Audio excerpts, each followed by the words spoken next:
Olha, trazer aqui para vocês agora informações aí também do Flamengo, mercado. A gente está acompanhando aqui, porque é inacreditável. Eu tinha que falar sobre isso. É inacreditável. A gente teve aí, cara, uma informação para passar para vocês com relação ao Danilo, tá? O Flamengo ainda não teve resposta sobre o Danilo com relação à renovação. Segundo a ESPN, a situação do Danilo, porém, segue indefinida. O clube também ofereceu ao zagueiro um vínculo até dezembro de 2027, mas ainda aguarda uma resposta definitiva do jogador. Tá? Então, o diretor de futebol do Flamengo, José Boto, confirmou o avanço nas negociações e evitou fazer previsões sobre o desfecho da renovação do Danilo. Tá? Abre aspas. Um está renovado e o outro estamos à espera de uma resposta. O futebol me ensinou a não ter feeling, principalmente sobre o mercado. Tá? Então, o Flamengo aí aguardando a resposta do Danilo, né, do lateral e zagueiro Danilo, né, que volta da seleção aí. Flamengo aguardando uma resposta aí do Danilo se ele aceita continuar até o final de 27 ou não, tá certo? Então, é um impasse, né? Tem que ver se o jogador vai querer. Ele falou, inclusive, lá de voltar para Portugal, de voltar para a Europa. A gente sabe que ele tem um carinho muito grande ali pela Europa, né, pelo Porto e tudo mais. Falou de voltar para a Europa, mas eu acredito que ele deve ficar no Flamengo, tá? Ele deve ficar no Flamengo. Eu acho que ele deve acabar aceitando, assim como o Alexandre já aceitou, ele deve aceitar a renovação e ficar até o final de 2027. Falar aqui agora com vocês sobre a questão do Lucas Paquetá. É importante a gente trazer aqui essa questão do Lucas Paquetá, porque a gente vê muita gente criticando o jogador, criticando, jogador quer ficar de folga, quer ficar de férias, jogador quer ir pra balada, quer não sei o quê, mas quando o jogador faz o que ninguém espera, poucos elogiam, tá? E aí o Lucas Paquetá, por escolha dele, tá? Por escolha dele, tá? A informação aqui, ó, trazida, deixa eu pegar aqui, ó, para vocês, olha só, a informação com relação ao Lucas Paquetá. Foi a informação do Bruno Lemos, trabalha lá com o Mauro Santana. Por escolha própria, Lucas Paquetá abriu mão dos seus 10 dias de férias e irá se reapresentar antecipadamente no CT Ninho do Urubu. O objetivo do jogador é acelerar o tratamento da sua lesão. Então, o Lucas Paquetá abriu mão de tudo.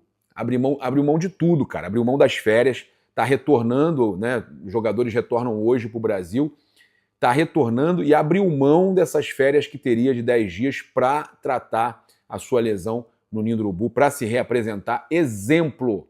Lucas Paquetá é exemplo. Tá? Esse aí merece todo o nosso respeito, além de ter jogado muito, tá? Foi muito bem, muito atacado, muito criticado pelos antiflamenguistas, né? Os caras falando e tal, e no fim fez muita falta, né? Então o Lucas Paquetá tomando uma decisão corretíssima aí com relação ao retorno, né? Mas vai deixar de ter férias e tal, mas o cara tem que pensar no bem-estar dele, tá bem, inclusive, ele quer estar bem para aquele jogo das oitavas de final contra justamente o Cruzeiro, que ele não.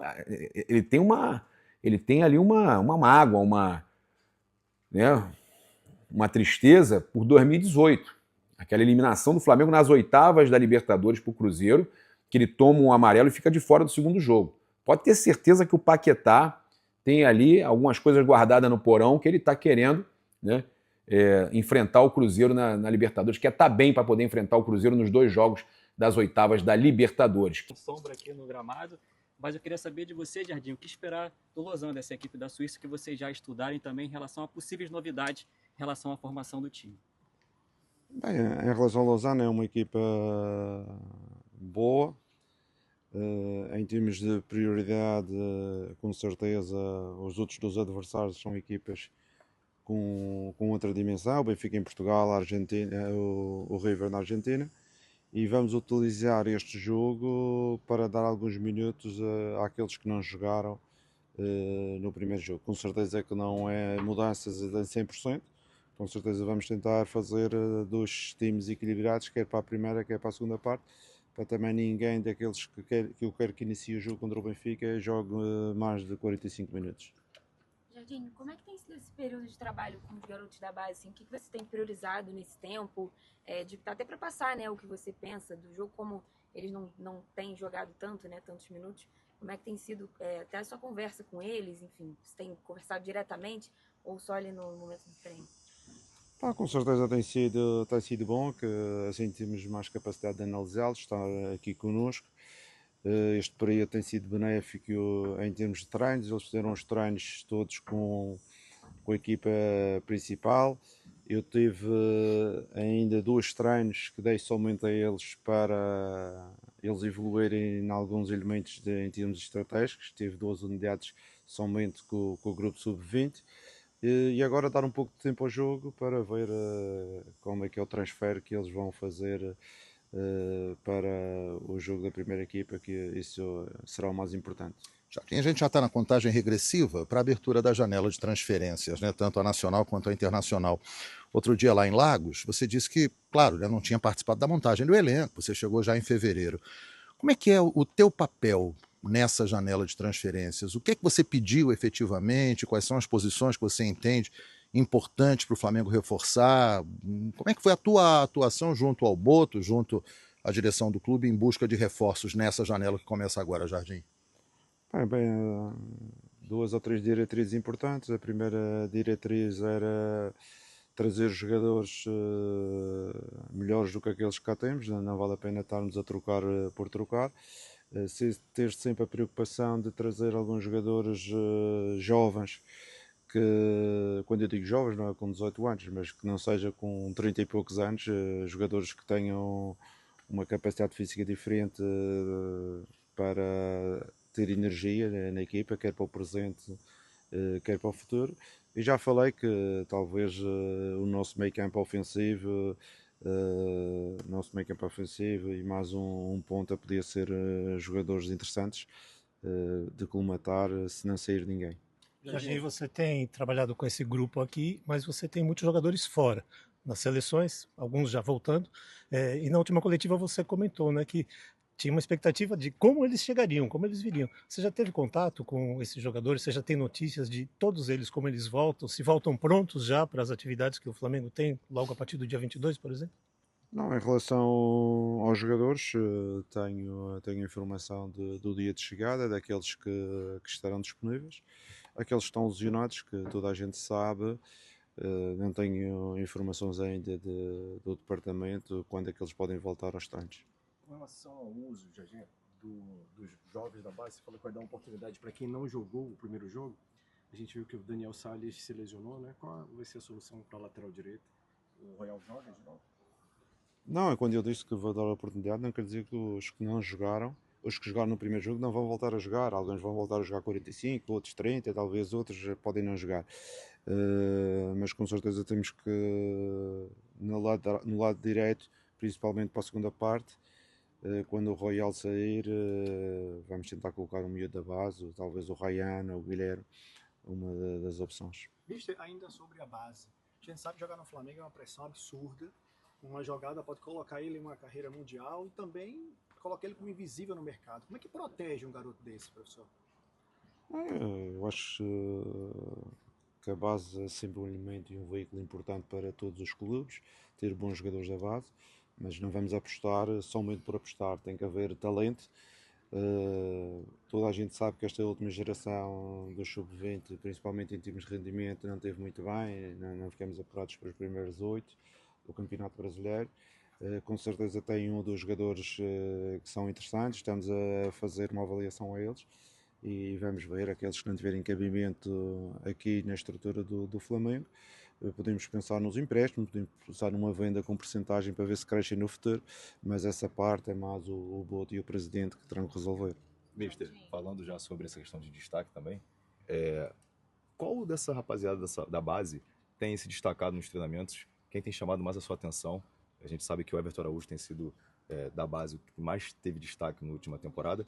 Desse pessoal que você está observando agora, quem tem se destacado mais nos treinamentos para poder você falar um pouco do torcedor também?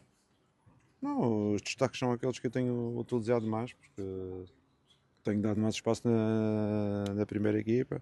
O João já era um jogador que já treinava com a equipa principal o ano passado, este ano fez o jogo com o Coritiba e acho que é um jogador que teve uma boa evolução, nós acreditamos dele.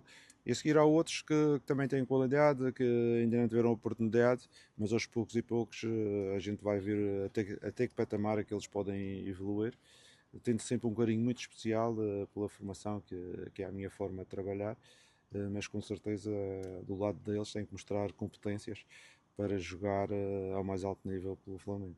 Deixa eu até pegar esse gancho, Jorginho, falando um pouco mais da base e do Everton, porque eu imagino que seja muito positivo numa intertemporada como essa, quando os meninos sobem, você ter um jogador para mostrar de exemplo, que é o caso do Everton Araújo, né, que teve esse ano mais do que nunca uma oportunidade ímpar ali e mostrou que está pronto para isso. Como é que é o convívio deles assim e quão positivo você acha que é ele estar nesse grupo nesse momento em que podem aparecer outros nomes?